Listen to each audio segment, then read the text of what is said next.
Jangan lupa subscribe, aktifkan tombol loncengnya, like, comment, and share. Terima kasih. Halo anak-anak semua, pada kesempatan kali ini kita akan belajar tentang perpangkatan bilangan bulat. Pada video sebelumnya, kalian sudah belajar tentang bilangan bulat. Nah, sekarang kita akan membahas bagaimana bilangan bulat itu dipangkatkan. Secara umum, kalau ada bilangan pokok atau basis P ya, berpangkat dengan M, itu artinya P itu kita kalikan berulang sebanyak M. Nah, di sini P juga berlaku untuk bilangan bulat. Jadi P bilangan pokok atau basis. Nah, karena kita bicara bilangan bulat, maka ini bisa juga berlaku untuk bilangan bulat. Nah, di mana M adalah pangkatnya atau eksponen. Contohnya di sini misalkan kalau bilangan positif 2 dipangkat dengan angka ganjil 3, itu artinya 2 kita kalikan sebanyak 3 kali. Jawabannya adalah 2 kali 2, 4 kali 2, 8. Berarti jawabannya 8. Bagaimana kalau bilangan negatif 2 berpangkat dengan 3? Itu artinya min 2 kita kalikan sebanyak 3 kali. Jadi di sini kalian boleh menulisnya pakai kurung. Kurung ini artinya kali. Jadi pengganti kali seperti ini. Kenapa dia dikurung? Karena dia bilangan bulat negatif. Nah, jadi ini jawabannya negatif kali negatif adalah positif. Positif kali negatif adalah negatif. Jadi tandanya dulu kita kalikan ini negatif. Kemudian 2 kali 2 kali 2 adalah 8. Nah, seperti itu. Kemudian bagaimana kalau negatif 2 dipangkat dengan 3? Nah, kalian bisa melihat perbedaan antara ketiganya.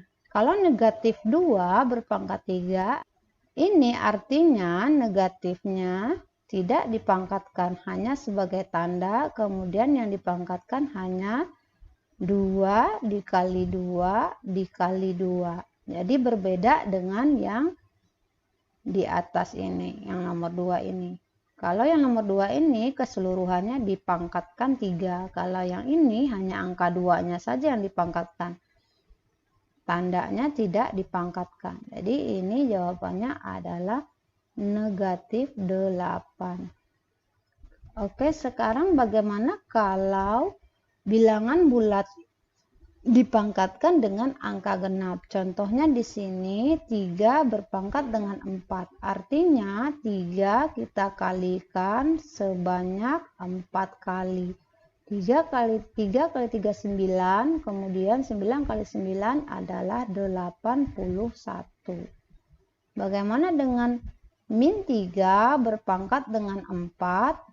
Artinya min 3 kita kalikan dengan min 3 sebanyak pangkatnya yaitu 4 kali. Negatif kali negatif positif.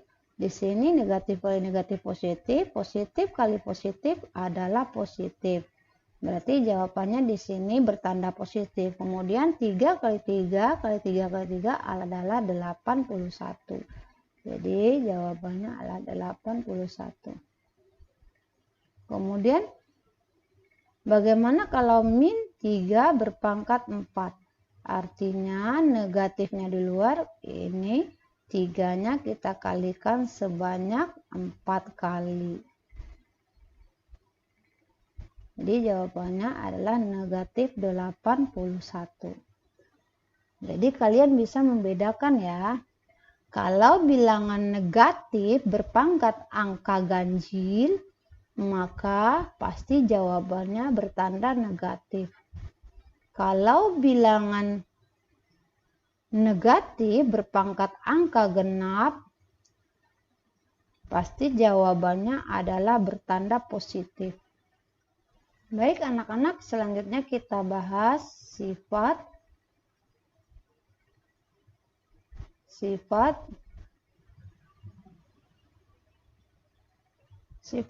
bilangan berpangkat di sini yang kita bahas ada 3. Yang pertama itu sifat perkalian bilangan berpangkat. Contohnya, misalkan ada bilangan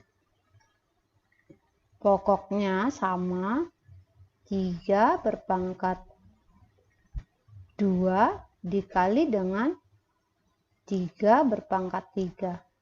3 berpangkat 2 kita jabarkan 3 kali 3. Kemudian 3 berpangkat 3 kita jabarkan menjadi 3 kali 3 kali 3. Jadi ternyata 3-nya kita kalikan berulang sebanyak 5 kali. Jadi di sini untuk sifat perkalian bilangan berpangkat dengan bilangan pokok sama berlaku 3 berpangkat 2 tambah 3. Jadi pangkatnya kita jumlahkan 2 dengan 3. Berarti di sini sama saja dengan 3 pangkat 5. Seperti itu. Jadi kesimpulan, untuk bilangan pokok sama berpangkat berbeda kita kalikan, maka berlaku A berpangkat M tambah N.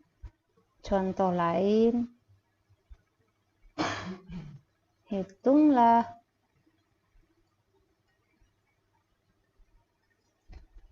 5 berpangkat dengan 2 dikali dengan 5 berpangkat dengan 3. Nah, bisa kita tulis menjadi 5 berpangkat 5 sama dengan 3125 atau 3125. Bagaimana dengan bilangan negatif? Min 5 berpangkat 2 dikali dengan min 5 berpangkat 3. Berarti ini sama dengan min 5 atau negatif 5 berpangkat 2 tambah 3. Sama saja dengan negatif 5 berpangkat 5. Karena dia bilangan negatif berpangkat angka ganjil, ini bilangan negatif berpangkat angka ganjil, nanti tandanya adalah negatif. Kemudian 5 berpangkat 5 adalah 3125. Berarti jawabannya adalah negatif 3125. Baik anak-anak, selanjutnya sifat yang kedua yaitu sifat pembagian pada bilangan berpangkat. Contoh,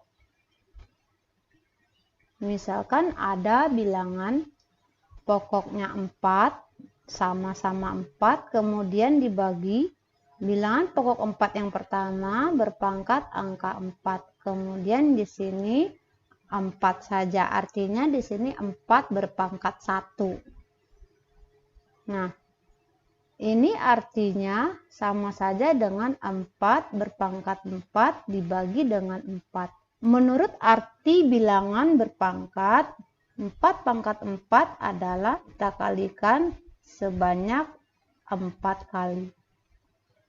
Ini dibagi dengan 4. Menurut pembagian, jika ada pembilang dan penyebut sama, kita bagi sama dengan 1. Jadi di sini bisa kita coret 4 dengan 4 itu adalah 1. 4 dikali 4 dikali 4 dikali 1 tinggal 4 kali 4 kali 4.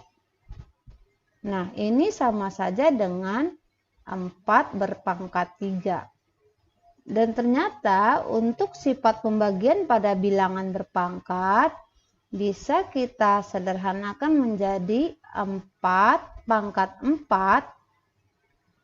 Dan ternyata untuk sifat pembagian pada bilangan berpangkat, pembilang dengan penyebut pangkatnya bisa kita kurang.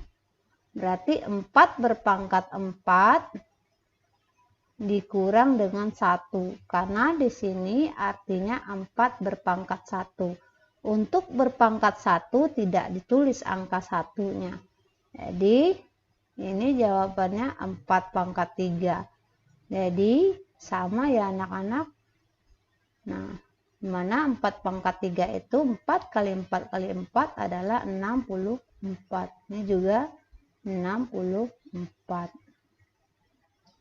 Contoh lain misalkan 5 berpangkat dengan 5 dibagi dengan 5 berpangkat 2. Nah, ini sama saja dengan 5 kali 5 sebanyak 5 kali. Kemudian dibagi dengan 5 dikali 5 sebanyak 2 kali. Nah, yang kita coret adalah, atau kita bagi ya, ini 5 dengan 5 1. Kemudian 5 dengan 5 ini 1. Sama saja dengan 5. Tinggal ya 5 berpangkat 3.